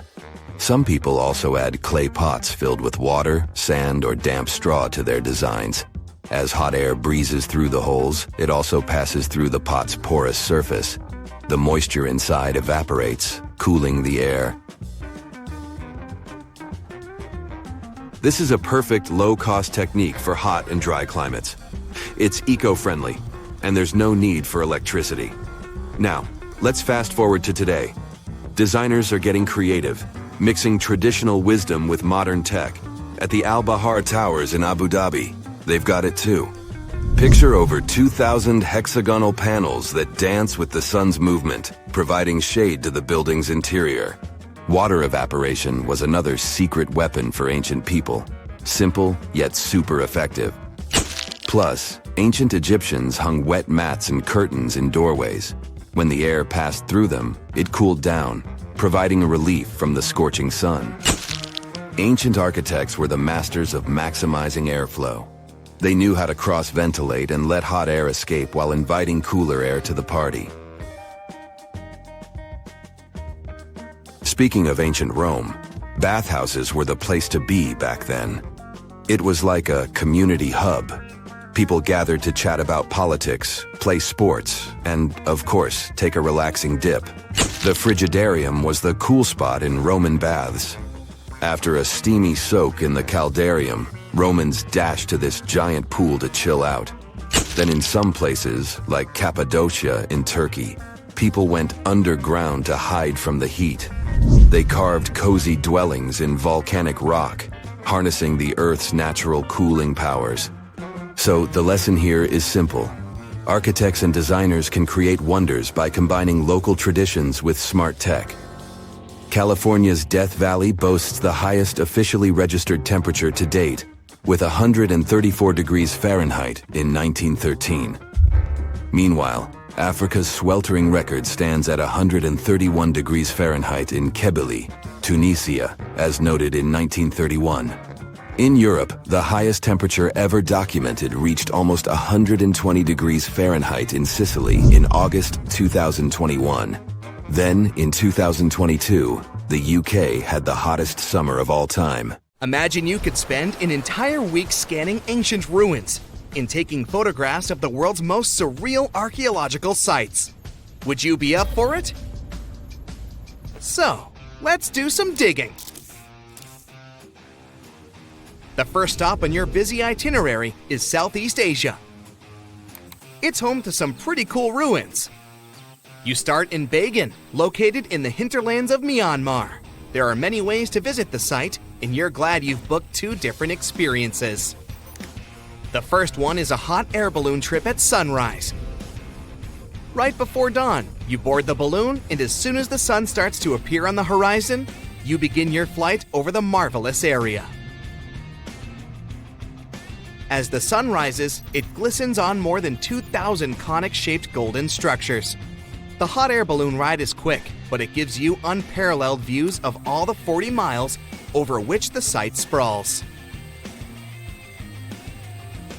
Back on land, you rent a bicycle and roam the village of ruins. Some of them are open and allow you to peep inside. These magnificent ruins were built between the 11th and 13th century CE and were mainly places of worship. There were originally over 10,000 buildings, but they were gradually deteriorating over time due to earthquakes. Thankfully, the site became a UNESCO World Heritage Site back in 2015 and has since been preserved. Up next, you catch a flight to Cambodia. You take some time to visit Angkor, the world-famous archaeological site nestled deep within the jungle. Good thing you've brought bug spray with you. The city of Angkor was once the capital of the Khmer Empire from the 9th to 15th century. FYI, the word Angkor means capital city in the Khmer language. The city was founded by King Yasovarman I, and it became one of the largest cities in the pre-industrial world. Researchers say nearly 1 million people lived there. Until today, Angkor is admired for its stunning architecture. The Khmer style is recognized in the use of huge blocks of sandstone. The towers are believed to have been once decorated with gold. But today, the site is a maze of vine-covered temples. The city was abandoned in 1431 and wasn't rediscovered until the 1840s. Oh, and just so you know, this is also a UNESCO Heritage Site. It became one in 1992, in case you want to brag to your friends about your culturally rich adventures in the future. Now, your trip continues in Egypt. You're here to visit the Karnak Temple in the city of Luxor. You opt for the most unusual way to get to Luxor. That is, a boat ride down the Nile River. Leaving Cairo, you head south until you reach the famous ancient city. Luxor was once the capital of Egypt and a true hub of power and wealth. That is why the Karnak complex is such a great archaeological site. You choose to visit it at night, and still at the entrance, you are struck by the site's beauty. In the evening, artificial lights cast a golden glow on the temple statues and stone columns. The temple is huge and was built mainly around the 18th and 19th centuries BCE. Each Egyptian pharaoh from that period left their own architectural mark on the site. The highlight of this tour is taking a walk through the Avenue of Sphinxes and discovering the Great Hypostyle Hall. This hall is filled with towering pylons and solid sandstone columns, a true wonder. From Egypt, you head down to Jordan. Now, if you like terracotta landscapes, you've come to the right place. The city of Petra is a marvel of the ancient world. Located in Jordan's desert, the city was a commercial hub back in the 4th century BCE. The Nabataeans, an Arab Bedouin tribe, lived in the so-called Rose City and thrived for many years, having accumulated a significant amount of wealth. The city was known for its innovative water management system, which made the region inhabitable. And yes, you'll catch a glimpse of its ruins on your tour. The rock-carved gate-like structure Petra is famous for what is called the Pharaoh's Treasury. It stands at the main entrance to the site and is said to have a treasure hidden beneath it. Don't forget to stand right beneath it and take one of those classic pictures for social media. Once Petra has been ticked off the list, you fly to southern Europe. More specifically, to the tip of the Italian boot. You have a day trip scheduled to visit the ruins of Pompeii. Pompeii can be reached by car from the city of Naples. It's home to the eerie yet well-preserved ruins of a city that was once engulfed by lava. When Mount Vesuvius erupted in 79 CE, it left the city of Pompeii completely buried under millions of tons of volcanic ash. The ancient city was first discovered by beneath the volcanic rock in the 16th century, but it was first cleared from debris in the 1870s. Today, you'll be able to walk down the streets of these ancient Roman ruins and imagine what the town looked like in its heyday. Pompeii was a vibrant and rich municipality. The site's ruins revealed that many areas of Pompeii had boasted impressive bakeries, markets, and even houses with balconies, which were a sign of great wealth at the time. And believe it or not, even some artworks survived the eruption. archaeologists found well-preserved frescoes and murals with mythological creatures. All this indicates that members of the high society lived there. The city even had thermal baths and showers made from luxurious materials. While you're still in Europe, you'll hop over to visit the iconic Stonehenge. It's a perfect day trip if you stay in the city of London, just a short train journey away. Stonehenge dots the Salisbury Plain in Wiltshire, England, and is one of the world's most recognized ancient ruins. More than 5,000 years old, these curious stone rings are some of the oldest stone structures on the planet. Created out of sandstone, they are shrouded in misery. Who built them and why is still largely unknown. Popular theories claim that Stonehenge was used as a great solar calendar, built to help people keep track of days, weeks, and months.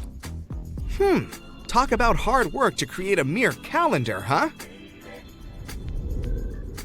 In the final leg of your trip, we'll take you to explore the Southern Americas. In Guatemala, in Central America, you'll find ancient Mayan ruins. The lost city of Tikal is a city made of 3,000 buildings, the remains of the capital of the Mayan Empire. You can compare its importance to such cities as London or New York today. The North Acropolis is Tikal's most ancient complex of monuments. Built solely by human hands in 350 BCE, it served as the resting place of kings and chiefs. Back in the day, the step pyramid temples were painted a beautiful red. Mayans loved that color. Today, of course, you'll only see the limestone. You might wonder what made such a great city turn into ruins. Well, archaeologists have no clue about the cause of Tikal's decline. Until today, this question remains unanswered. Was it a drought? Disease? Maybe we'll never know. Are you in the mood for some Mayan ruins? Chichen Itza is an archaeological site with the best preserved pyramids on Earth. Located in Mexico's Yucatan state, this Mayan city is well over 1,500 years old. At its peak, it was home to 35,000 people. The site covers 1.9 square miles and has many ruins spread throughout it. The highlight is El Castilla, a tremendous step temple, rising 80 feet above the ground. Its most peculiar feature is that it has 91 steps on each of its 4 sides, including the upper platform, which makes for 365 steps, the same as the number of days in the solar year. Phew, what an intense trip. Time to head home now and soak it all in. See you next time.